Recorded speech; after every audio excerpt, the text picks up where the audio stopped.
24x7 news Bengal আপনারা দেখছেন। আজ 22শে জুলাই আর এই মুহূর্তে আমি এসে পৌঁছেছি কলকাতা প্রেস ক্লাব, যেখানে অনুষ্ঠিত হচ্ছে মিশন বিদ্যাসাগরের পক্ষ থেকে বর্ণপরিচয়ের সম্মান।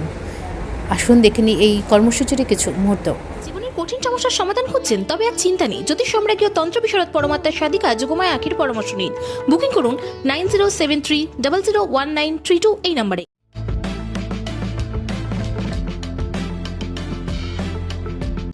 প্রেস ক্লাবের জন্মদিনে বিদ্যাসাগর মূর্তি প্রতিষ্ঠা ৪র্থতম বর্ষপূর্তিতে বিদ্যাসাগরের ভাবধারার প্রচারে প্রসারে কাজ করে চলা মিশন বিদ্যাসাগর সংস্থার পক্ষ থেকে অনুষ্ঠিত হলো বর্ণপরিচয় সম্মান। সমাজের বিভিন্ন ক্ষেত্রে যেসব সংস্থা সামাজিক উন্নয়নে কাজ করছে তাদের এদিন সম্মান প্রদান করা হয়।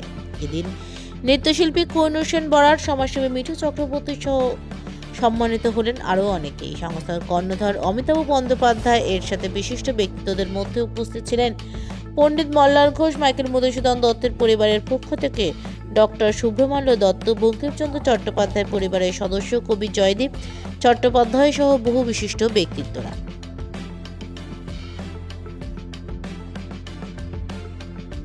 আপনার ব্রাইডাল ট্যালেন্টকে তুলে ধরার বড় মঞ্চ মহেশতলা ব্রাইডাল ফেস্ট 2026। আজই নাম নথিভুক্ত করুন এবং র্যাম্পে নিজেকে প্রমাণ করার সুযোগ হাতছাড়া করবেন না। সম্মান পেতে তো সবসময় ভালো লাগে, কিন্তু আজকে সম্মানটা বাঙালি হিসেবে সবচেয়ে বড় সম্মান। কেননা বিদ্যাসাগর নামাঙ্কিত নৃত্যশিল্পী শ্রেষ্ঠ পুরস্কারে ভূষিত, এটা আমার অহংকার একজন বাঙালি হিসেবে। এবং বিদ্যাসাগর মিশন এর আয়োজন করেছেন এবং এর কর্ণধার অমিতাভ বন্দ্যোপাধ্যায় আমার ভাতৃসম, ভীষণ গুণী একজন ছেলেও।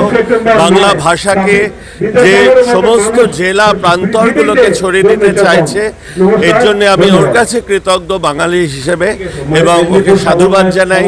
ওর এই বিদ্যাসাগর মিশন যেন উত্তরোত্তর শ্রীবৃদ্ধি পায়, তাহলেই বাংলা ভাষা আমাদের সনাতন ভাষা বেঁচে থাকবে। কেননা বাঙালিদের ভাষাই হলো বাঙালিদের সম্পদ এবং সংস্কৃতি হলো বাঙালিদের সম্পদ।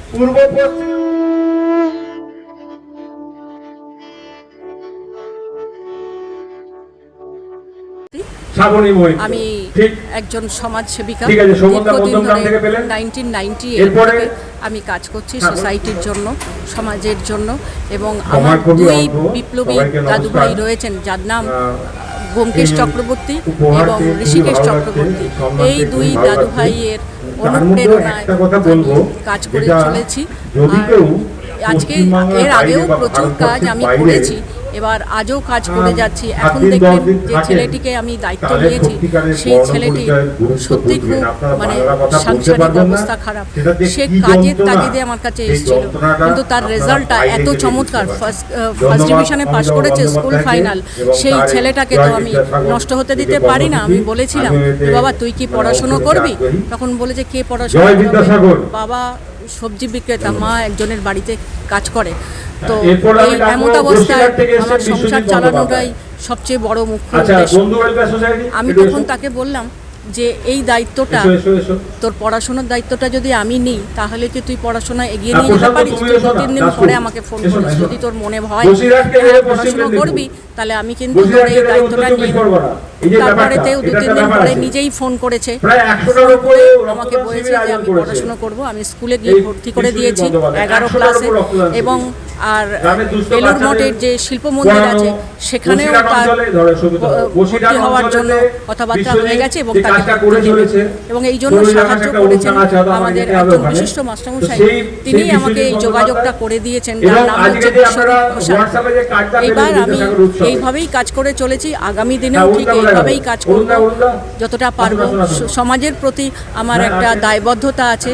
আমি বাংলার বাঙালি মেয়ে, সেই হিসাবেই আমার সমস্ত কাজ দেশের জন্য, দশের জন্য। কে বলতে পারে এই রাহুল ভট্টাচার্য আগামী দিনের রাষ্ট্রপতি নয়? কে বলতে পারে আগামী দিনের প্রধানমন্ত্রী নয়? আমি সেইভাবেই কাজ এগিয়ে নিয়ে চলেছি, আগামী দিনে আরও করব। কলকাতা প্রেস ক্লাবকে প্রথমে কৃতজ্ঞতা জানাই যে 22শে জুলাই জন্মদিনের দিন আমাকে অনুমতি দেওয়া হয়েছিল এই প্রাঙ্গণে বিদ্যাসাগর মহাশয় মূর্তি প্রতিষ্ঠা করতে।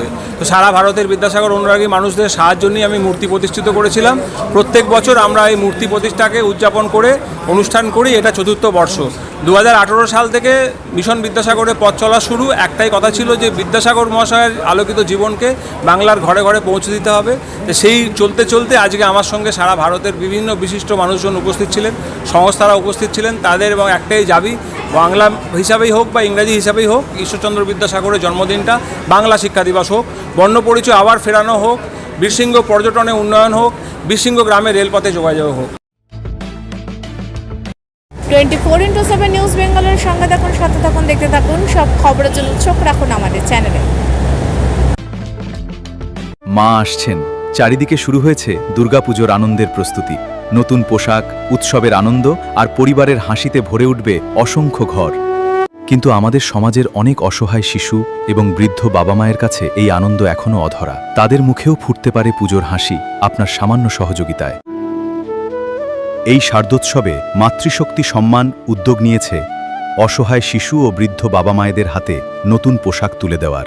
আপনিও আপনার সামান্য অংশ বাঁচিয়ে একটি শিশু অথবা একজন বৃদ্ধ বাবা মায়ের নতুন জামার দায়িত্ব নিন। আপনার ছোট্ট সহযোগিতাই কারো জীবনের সবচেয়ে আনন্দের পুজো উপহার হয়ে উঠতে পারে। আসুন সবাই মিলে ভাগ করে নিই পুজোর খুশি। বাড়িয়ে দিন সাহায্যের হাত।